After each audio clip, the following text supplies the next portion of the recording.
आदाब, मैं शिव अंसारी एक बार फिर से आप सबकी खिदमत में हाजिर हैं। कैसे हैं आप सब लोग? उम्मीद करते हैं सब खैरियत से होंगे। मेरे पास कुछ लोगों की बातें आई थी कि फलाने ने मतलब किसी ने किसी को सताया और उसने सब्र कर लिया, तो अगर किसी के ऊपर कोई मुसीबत आ गई तो उसने कहा उसका सब्र गिरा उस पे। उसने सब्र किया था इसीलिए ऊपर वाले ने इसे सज़ा दी। तो ठीक है, इंसान जब सब्र करता है तो ऊपर वाला तो देखो देता है कहीं न कहीं। अब अगर इंसान कोई समझना नहीं चाहता है ना, तो उसे समझाइए ही मत। क्यों? क्योंकि हम तो ये सोच के समझाएँगे ना कि ये कोई गलती ना करे, ये आगे जाके कोई ऐसे काम ना करे जिससे किसी को तकलीफ हो और वो सब्र करे, तो फिर उस सब्र का अजर इस पे पड़े। तो कुछ लोग ऐसे पड़े हैं जिनको अगर ये चीज़ समझाने को सोचो या समझाओ, तो उनका एक जवाब होता है कि तुम ऊपर वाले हो, ऊपर वाला तुम्हारे हिसाब से चलेगा, या तुम ऊपर वाले से कहोगे ऊपर वाला वैसे करेगा। तो कुछ लोग भी ऐसी सोच के पड़े हैं दुनिया में, जो मतलब दीनदारी भूल चुके होते हैं, सिर्फ़ उन्हें दुनिया याद रहती है कि दुनिया क्या है, दुनिया के लिए क्या करना है, दुनिया वालों को कैसे खुश करना, उन्हें सिर्फ़ यही याद रहता है। बाकी उन्हें ये नहीं याद रहता है कि दुनिया छोड़ के वापस हमें उस ईश्वर के पास भी जाना है। और यही चीज़ अगर उनको याद दिला दो या एहसास कराने की कोशिश करो, तो उनके ये बड़े-बड़े जवाब होते हैं कि तुम खुदा नहीं हो, तुम भगवान नहीं हो। भगवान तुम्हारे कहने से चलेगा या खुदा तुम्हारे कहने से चलेगा? तो हमारे कहने से तो हमारा परिवार नहीं चलता, तुम क्या चलोगे? दुनिया क्या चलेगी? और खुदा तो बहुत बड़ी बात है।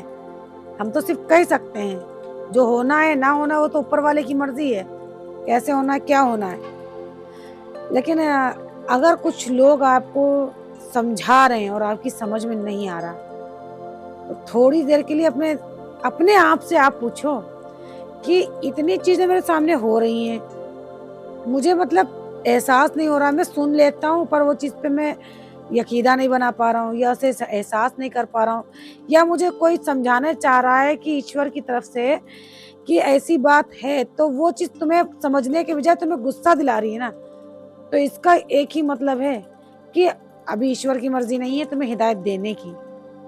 और शायद ईश्वर तो ख़ैर नाराज़ नहीं होता है, लेकिन कुछ बातों के लिए, कुछ देर के लिए, कुछ समय के लिए नाराज़गी ज़रूर ज़ाहिर कर देता है कि ईश्वर तुम्हारी कुछ हरकतों से नाराज़ है।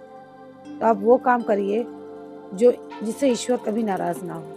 अगर ईश्वर नाराज़ नहीं हो तो पूरी दुनिया राज़ी है, क्योंकि ईश्वर को नाराज़ कर देने से दुनिया राज़ी कभी नहीं होती। कुछ लोग दुनिया में ऐसे पड़े हैं जो सिर्फ चाहते हैं दुनिया वाले राज़ी हो जाएँ, मेरे माँ-बाप राज़ी हो जाएँ, मेरे भाई-भैया राज़ी हो जाएँ, पड़ोसी राज़ी हो जाए, खानदानी राज़ी हो जाए, मोहल्ले वाले राज़ी हो जाएँ।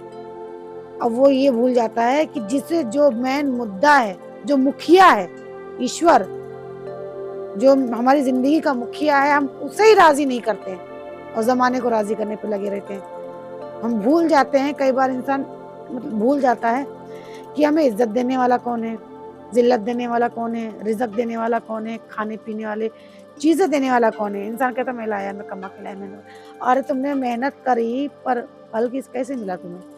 तुमने जो मेहनत करी उस मेहनत तक की पहुँचाया किसने? तुम्हारे ज़हन में वो बात किसने डाली कि तुम फला जगह जाओ, तुम्हें फला काम मिलेगा, तुम्हारे रिज़्क के पैसे आएँगे, तुम अपना रिज़्क खरीद के ले जाओ। हर चीज़ ईश्वर ही करता।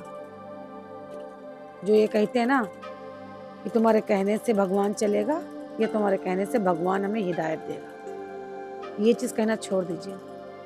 क्योंकि इंसान को बुरा लगे कोई बात नहीं, खूब बोलिए, ऐसे बोल कि इंसान को बुरा लगे, लेकिन ऐसा कोई बोल ना बोलिए जिससे ईश्वर को बुरा लग जाए, भगवान को बुरा, अल्लाह को बुरा लग जाए। और जब उससे बुरा लगता है तो वो बहुत बारीकी से फिर आपको समझाएगा कि ईश्वर किसे कहते हैं, ईश्वर क्या है, उसकी ताकतें क्या है, तुम्हें रोटी और तुम्हारी जो साँसें चल रही हैं वो किससे चल रही हैं, जो ये हवाएँ चल रही हैं वो किसकी वजह से चल रही, वो सारा ईश्वर आपको एकदम बारीकी से समझाएगा। और जब ईश्वर समझाता है, क्योंकि ईश्वर तो एक बार नहीं कइयों बार वक़्त देता है समझने के लिए कि बस तुम समझ जाओ। आज नहीं, कल नहीं, परसों नहीं, तरसों नहीं, सरसों नहीं, पर मतलब समझ जाओ। लेकिन एक लिमिट ईश्वर भी देता है समझने के लिए। और जब तुम नहीं समझते हो उसके इशारों को, उसकी दी हुई चीज़ों को, कुछ बातों को जब तुम तक पहुँचाता है किसी न किसी के ज़रिए, ईश्वर अपने अर्श से नहीं आएगा आपको बताने, वो किसी न किसी के ज़रिए आप तक अपनी बात पहुँचाता है। चाहे वो कोई इंसान हो जो कुछ ऐसी बातें बोल जाए आपके सामने जिससे आपको हिदायत मिलने की वो हो, आप ध्यान दें।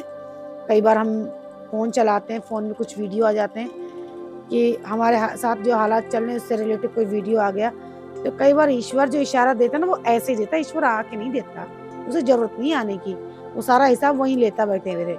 लेकिन यहाँ इशारे इंसानों को भेज देता है, जो मंद बुद्धि वाले इंसान है ना, उनको, वो सुनना समझने को तैयार है, ना कुछ करने को तैयार है। इसीलिए जो ईश्वर के जो इशारे हैं उन्हें समझो, वरना जब ईश्वर जब समझाता है ना वो बहुत बारीकी से, और जब ईश्वर समझाता है तो बहुत तकलीफ होती है, इतनी तकलीफ कि उसका एहसास मरते वक्त भी रहता है कि हमने दुनिया में ये किया और अब ऊपर वाले ने हमको सुधारा।